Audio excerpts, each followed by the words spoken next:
கரூர் சம்பவம் நடக்குது சார். 41 பேர் இறந்து போறாங்க. அப்போ தீபாவளி அருகாமையில வருது.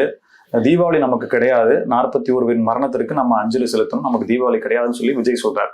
கிறிஸ்துமஸ் வருது, மிக பிரம்மாண்டமான மாமல்லபுரத்துல விழா எடுத்து கொண்டாடுறாரு. இதை ஒரு கம்பாரிசனா வச்சு செய்தியாக்குறாங்க.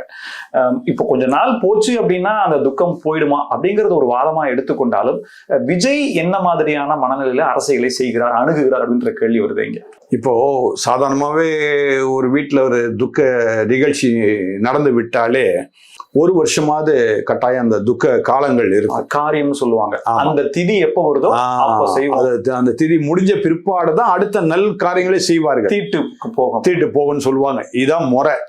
இப்போ கிறிஸ்தவர்களுக்குள்ளே பாத்தீங்கன்னா நாங்க என்ன பண்றோம்னா, ஒரு 21 டேஸ்ன்னு சொல்லி வச்சு ஒரு பிரேயர் மீட்டிங் மாதிரி வச்சு திதியை நாங்க முடிச்சோம். ஒருவேளை அந்த மாதிரி ஒருவேளை விஜய் பண்ணாரா? ஒரு பக்கம். இன்னொரு பக்கம் பாத்தீங்கன்னா, இப்ப சமீபத்துல மலேசியா போயிட்டு வந்தார். அவருடைய ஆடியோ லான்ச், கதாநாயகனா என்ன படம், ஜனநாயகம் ஏதோ படத்துக்கு ஆடியோ லான்ச் போயிருக்கிறாரு. அங்க பாத்தீங்கன்னா மேடையில பயங்கரமான குத்தாட்டம் போட்டிருக்கிறார். இது வரைக்கும் அவர் எந்த விஷயத்திலயும் எந்த மேடையிலயும் ஆடினாரா அப்படின்ற கேள்வி வச்சோம்னா இல்ல அப்படின்றதான் பெரும்பான்மையான. 40 உயிர்களை பலி கொடுத்து விட்டு முன்னால எப்படி ஆட முடிஞ்சது?